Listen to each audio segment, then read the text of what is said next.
একটার পর একটা তাদের আবদার, এটা করতে হবে, আমরা করে দিয়েছি, পরে আবার ঘুরে যায় সেটা না, আরও চাই। করতে করতে হ্যাঁ কোটা তাদের যে দাবি ছিল তার থেকে অনেক বেশি আমরা দিয়ে দিয়েছি। কিন্তু একটা জিনিস আমি লক্ষ্য করলাম, ওই মুক্তিযোদ্ধা এবং মুক্তিযোদ্ধা পরিবার বা মুক্তিযোদ্ধার দিকেই যেন তাদের বেশি মানে একটা ক্ষোভ। আমার একটা কথা নিয়ে তারা কিছু কতদিন প্রতিবাদ করলো, কী কথা বলেছিলাম আমি, আমার কথাটাকে বিকৃত করা হয়েছিল। আমি বলেছিলাম মেধা মেধা মেধা, কোটা না মেধা।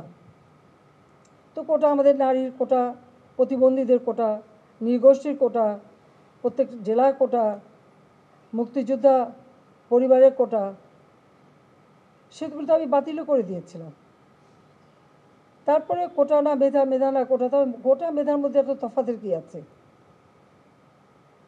এখানে মেধাই তো হয়, প্রথমে প্রিলিমিনারিতে তাদেরকে পরীক্ষা নেওয়া হয়, এরপর লিখিত পরীক্ষা হয়, লিখিত পরীক্ষা পাশ করলে তখন তাদের ভাইবা নেওয়া হয়, ভাইবা নেওয়ার পরে তারপর যখন পদায়ন করা হয় তখন যারা মেধাবী তারাই পায়, আর অবশ্যই এই কোটাগুলি ভাগ করে দেওয়া হয়। তাহলে যারা পরীক্ষা দিয়ে মেধাবী তারাই তো পাচ্ছে। সেই সূত্রে আমি বলেছিলাম যে কি মেধাবী কি শুধু মানে মুক্তিযোদ্ধা পরিবারের সন্তান সন্ততিরা কি মেধাবী না? তাহলে মেধাবী কি শুধু ওই রাজাকারের ছেলে মেয়ে? এটা বলার সাথে সাথে তাদের স্লোগান দাও কি, বিকেল 4টায় আমি প্রেস কনফারেন্স করি, কয়েক ঘন্টা চলে যায়, হঠাৎ রাত্রেবেলা বোধহয় 11টা 11:30টার দিকে দেখলাম অনেক ছেলে মেয়ে বের হয়ে আসছে, মেয়েরা হল থেকে বের হয়ে আসছে। তাদের স্লোগানটা কি, যে তারা রাজাকার, তুমি কে আমি কে, রাজাকার রাজাকার, তোমার বাবা আমার বাবা, রাজাকার রাজাকার। তার মানে তারা নিজেদেরকেই রাজাকার হিসেবে পরিচয় দিল। আমি তো তাদের রাজাকার বলিনি, তারা নিজেরাই স্লোগান দিয়ে নিজেদেরকে রাজাকার হিসেবে পরিচিত করলো সকলের কাছে। এবং এটারই প্রতিবাদ প্রত্যেক শ্রেণী পেশার মানুষ কিন্তু করেছিল, সকলেই। হ্যাঁ, আমাদের ছাত্রলীগ থেকে শুরু করে, যুবলীগ থেকে শুরু করে অন্যান্য সংগঠন, প্রগতিশীল সংগঠন সকলেই কিন্তু এর প্রতিবাদ করেছে, এমন কোনো সেকশনের মানুষ নাই যেটা প্রতিবাদ না করেছে। তখন তারা তাদের স্লোগান পরিবর্তন করলো। কী স্লোগান? চেয়েছিলাম অধিকার, হয়ে গেছি রাজাকার। আরে রাজাকার তো আমি তোমাদের করি নাই, তোমরা নিজেরা স্লোগান দিয়ে তোমাদেরকে রাজাকার করছো। তোমরা স্লোগান দিয়েই তোমাদের পরিচয় দিয়েছো, তোমরা শুধু না, তোমরা রাজাকার, তোমার বাবা রাজাকার, এটা তো তোমরাই করেছো।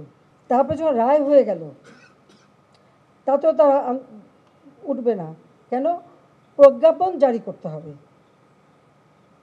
রাষ্ট্রপতিকে 24 ঘন্টার আলটিমেটাম, এখানে আলটিমেটাম, ওখানে আলটিমেটাম, আলটিমেটাম দেওয়া শুরু হলো। এটা কোন ধরনের কথা? একটা মানলে আরেকটা, আরেকটা মানলে আরেকটা। এক দফা কোটা সংস্কার, তার থেকে চলে গেল 3 দফা, তারপরে 6 দফা, তারপরে 8 দফা, তারপরে আবার 4 দফা, যখনই যেটা চাচ্ছে যেই দিয়ে দিই তখন আরও একটা দফা। এই করতে করতে যখন প্রজ্ঞাপন, আইনমন্ত্রী বললেন এটা তো সময় লাগে, তারপর আইনমন্ত্রী কিছু বলে দিলেন যে আমি মঙ্গলবারে প্রজ্ঞাপন করে দেবো, ঠিক সেই মতো প্রজ্ঞাপনও করে দেওয়া হলো। প্রজ্ঞাপন যখন পেয়ে গেল, তারা যা চেয়েছিল তার থেকে বেশি, তাদের 90% ছিল, 93%। আর মুক্তিযোদ্ধা ছেলে সন্তান লেখা হলো। তো মুক্তিযোদ্ধার সন্তানদের তো এখন আর ওই বয়স নাই যে 30 বছরের কেউ না যে তারা এখন চাকরি পাবে। তার মানে ওই যে 5% সেটাও তারা পেয়ে গেল, তাতেও তারা তৃপ্ত না। তখন আবার আসলো সে 8 দফা থেকে 4 দফা আনতে হবে। কিন্তু আজকে এসে এই টেলিভিশনে যে ধ্বংসযজ্ঞ আমি দেখলাম, এটা কারোর পক্ষে সহ্য কর না। আমরা অনেক রক্ত দিয়ে স্বাধীনতা পেয়েছি, দেশটাকে গড়ে তুলব, এই দেশের মানুষ বিশ্বের দরবারে মাথা উঁচু করে চলবে। আর আজকে সেখানে কী হলো? আজকে সেই সম্মানটা ধুলায় মিটিয়ে দিল, নিজেরা ক্ষতিকার হলো। আমি জানি না যারা এই সন্ত্রাসীর সঙ্গে জড়িত তারা, তাদের কিছু আসে যায় না, কিন্তু সাধারণ মানুষ, তাদের মান সম্মান কোথায় থাকবে?